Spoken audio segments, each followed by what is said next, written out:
जय हिंद साथियों, आज की नई और सच्ची घटना के बारे में सुनाने के लिए मैं आया हूँ। आपको मैं सुनाने जा रहा हूँ उदयपुर की एक ऐसी घटना है जिसके बारे में आप सुन कर के आपके होश उड़ जाएंगे। यह घटना होती है एक आईपीएस ऑफिसर बन कर के घूम रहा व्यक्ति सुनील सांगला की कहानी है। इसके बारे में आज मैं आपको सुनाने जा रहा हूँ। इस कहानी को सुनाने का मेरा सिर्फ एक ही उद्देश्य है, आप सबको जागरूक करना और सतर्क रहना। किसी को नुकसान पहुंचाना नहीं है, किसी को परेशान करना नहीं है।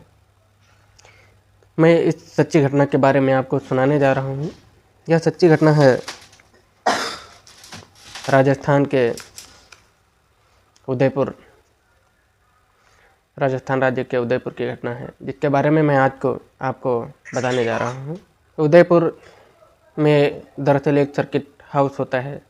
वह सर्किट हाउस होता है जिसमें कोई भी बड़ा अधिकारी हो, उच्चाधिकारी हो, नेता हो, विधायक हो, सांसद हो, अगर वह सर्किट हाउस में रुकेगा तो उसे सारी सुविधाएं दी जाएंगी, जैसे कि खाने की सुविधा दी जाएगी, रहने की अच्छी व्यवस्था दी जाएगी, बड़े रूम होंगे सोने के लिए और एक लॉन होगा, एक बगीचा टाइप का होगा।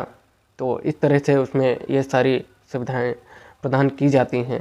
सर्किट हाउस में जब वह आईपीएस ऑफिसर रुकते हैं तब की मैं आपके बात बताने जा रहा हूँ। सर्किट हाउस में प्रबंधक नरेश वर्मा उस इलाके के डीएसपी चांदमल को फ़ोन करते हैं।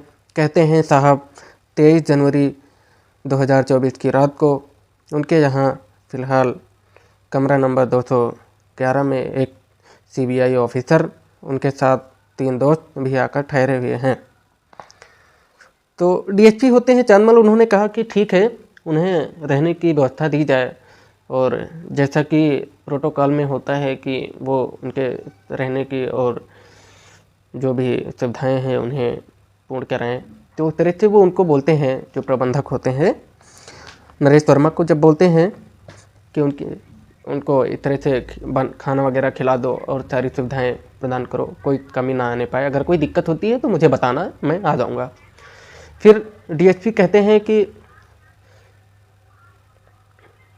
जब नरेश वर्मा कहते हैं कि डीएसपी चंदमल को बताते हैं, कहते हैं कि सर मुझे थोड़ा डाउट हो रहा है।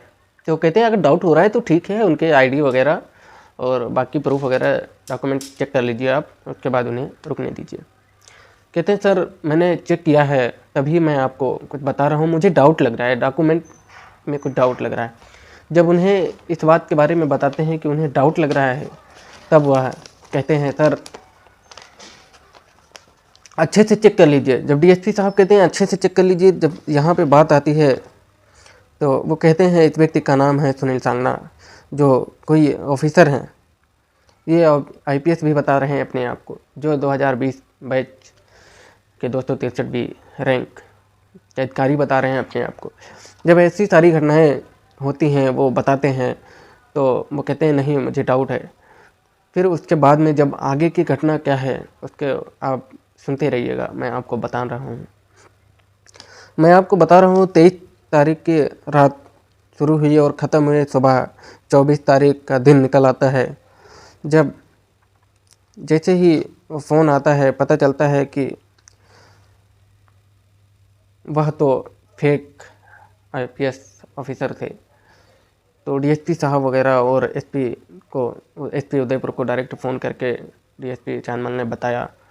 तो उन्होंने जब जांच पड़ताल करवाई तो एसपी साहब को क्या लगता है कि ऐसा ये फेक आदमी है, कहीं ऐसा ना हो 2 दिन बाद 26 जनवरी है, कोई घटना ना घट जाए, इसलिए पुलिस पूरी तरह से सक्रिय होती है। सक्रिय होकर के वो जब जाते हैं तो पाते हैं कि यह ओरिजिनल नहीं है। इसके लिए उन्होंने आईजी को फ़ोन किया। तो जब आईजी ने पूरा जानकारी की जांच पड़ताल करवाई, मुंबई क्राइम ब्रांच और पूरा से जब हर जगह ऊंचे जगहों पे ऊंचे अधिकारियों से हर तरह से जब पता किया तो पता चलता है सुनील सांगला नाम का कोई भी अधिकारी हमारे यहाँ काम नहीं करता है, हमारे डिपार्टमेंट में काम नहीं करता है। तब उसके बाद होता क्या है कि जब आईजी को सुबह अगले दिन फ़ोन आता है कि आईजी साहब यह अधिकारी जो है फेक है, और इस तरह से बताते हैं कि यह डुप्लीकेट है, ओरिजिनल नहीं है। तो आईजी साहब ने डीएसपी, इंस्पेक्टर, एसएसपी, डीएसपी और सबको फ़ोन करके उन्होंने बताया और कहा कि ठीक है, आगे की जांच पड़ताल शुरू की जाए। 24 जनवरी 2024 की बात, ठीक दूसरे दिन, अगले 2 दिन के बाद 26 जनवरी गणतंत्र दिवस का पर्व मनाना था। ऐसे में पूरे उसमें पुलिस तहलके में और सब उसमें हड़कंप मच जाता है, महकमे में पूरा हड़कंप मच जाता है कि कहीं ऐसा ना हो, कोई घटना ना घट जाए, टेररिस्ट ना हो जो ऑफिसर के रूप लेकर के घूम रहे हों। तो फिर जब इधर उधर होता है तब तक ये लोग दिन में अपना घूमने के लिए निकल चुके होते हैं। सुनील सांगला अपने साथियों के साथ घूमने के लिए निकल चुका होता है। तब इधर जो है आईजी सर कहते हैं एक काम करो, कोई सबूत होगा, कुछ होगा, ऐसे करके पता करो। तो जब जांच पड़ताल होती है तो पता चलता है कि वो लोग सर्किट हाउस तो जा चुके थे, और उसके बाद जब जानकारी मिलती है कि अब यहाँ भी नहीं है, तो उन्होंने हर जगह पे पहरा लगा दिया था, पूरे उसमें पहरा लगा दिया। तो जब पूरे शहर में अच्छे से पुलिस का पहरा लग जाता है तब वो लोग कहीं भी नहीं टकराते हैं। शाम होती है, जब आईजी को ये होता है कि अभी शाम हो गई है और उनको इन्फॉर्म किया जाता है कि अभी वो लोग मिले नहीं हैं। तो आईजी कहते हैं एक काम करो, अभी कुछ ना कुछ तो ऐसे सबूत छोड़ के ही गए होंगे, एक काम करो, कुछ जानकारी प्राप्त करो सर्किट हाउस से। जब सर्किट हाउस वहाँ टीम जाती है तो पता करती है, तो पता चलता है कि वहाँ पे रजिस्टर में एक मोबाइल नंबर दिया होता है। जाहिर सी बात है, अगर कोई अधिकारी, उच्चाधिकारी उस मोबाइल नंबर पर कॉल करता तो उन लोगों को शक हो जाता, पता पड़ जाता कि ये मेरी जांच ना हो रही हो, ऐसा हो जाता। तब सर्किट हाउस के ही किसी बंदे से फ़ोन करवाया जाता है।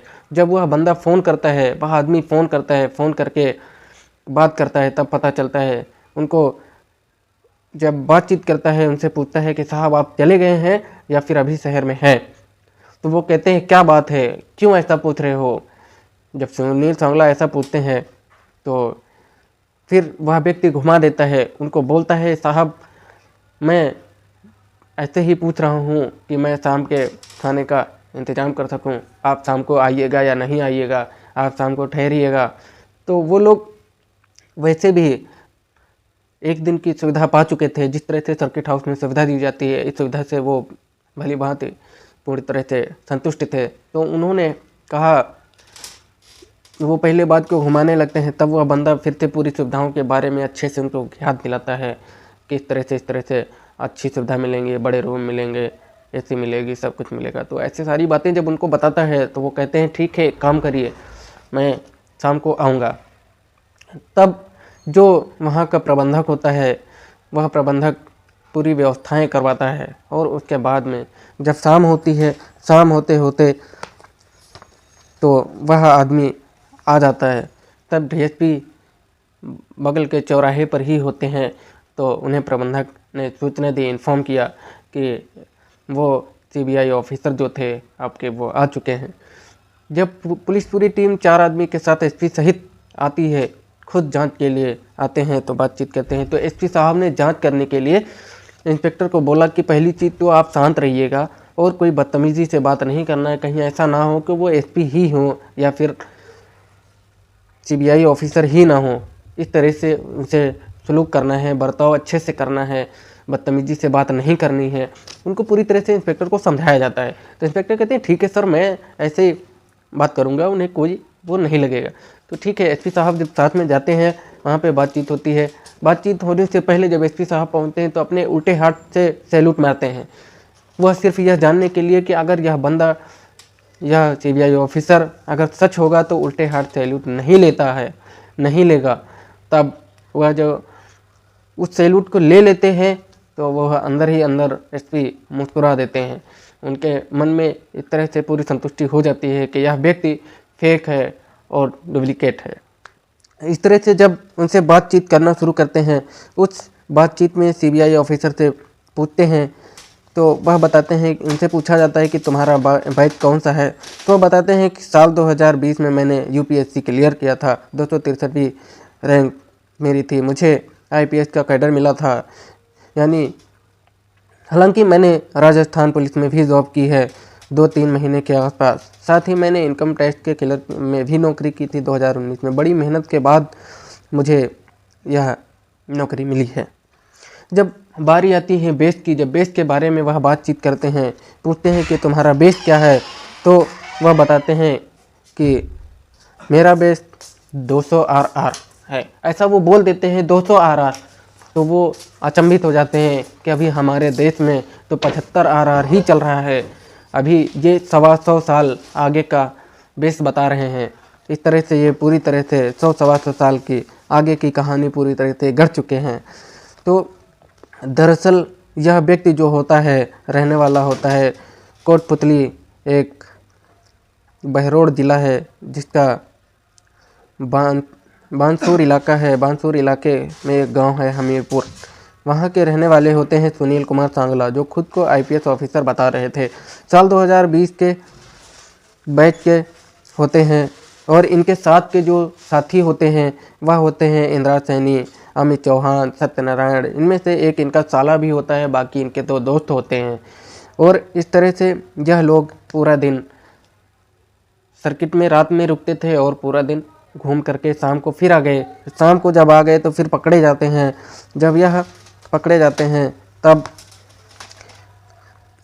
इनके गांव के पास जैसे ही लोगों को पता चला, जब इनके मशहूर होने की कहानी थी तब की मैं बात बताऊं, जब इनके गांव के लोगों को पता चलता है कि IPS ऑफिसर बन चुके हैं, इनकी शादी भी तय हो जाती है, इनकी सगाई भी हो जाती है, इनकी बहुत ही बड़ी खूबसूरत बीवी भी मिलती है और इनका इलाके में नाम हो जाता है।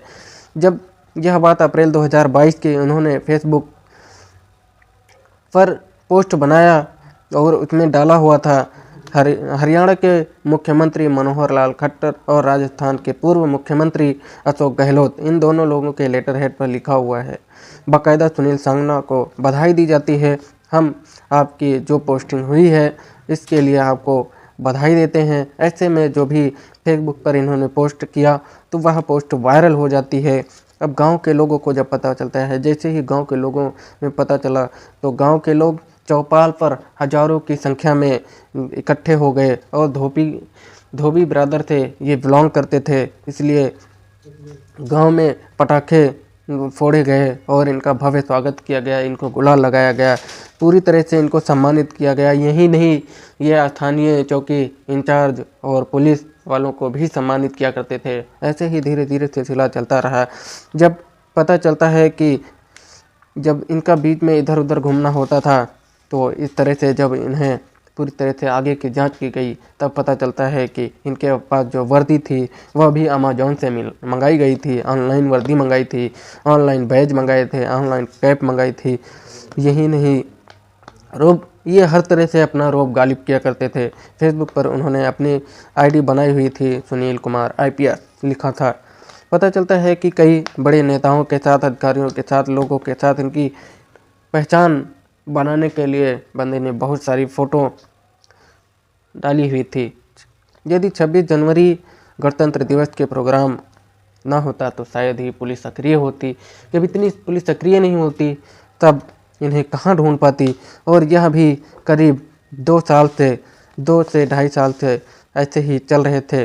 जब 1.5-2 साल से ऐसे ही पब्लिक को बेवकूफ़ बना रहे थे, हज़ारों लोगों को बेवकूफ़ बना रहे थे, तब कहाँ किसको कौन सा वो होना था। जब इनकी पत्नी को पता चलता है तो उन्हें भी एक बड़ा झटका लगता है कि वह CBI ऑफिसर नहीं है। इस तरह से इस पूरे घटनाक्रम को, दोस्तों जिस तरह से मैंने इस पूरे घटनाक्रम को सुनाया है, इस घटनाक्रम में मेरा जो सुनाने का उद्देश्य रहा है वो किसी को परेशान करना नहीं है, किसी को परेशान करना नहीं है, किसी को दुख पहुंचाना नहीं है, किसी को कष्ट देना नहीं है, बल्कि आप सबको जागरूक करना है। तो जय हिंद साथियों।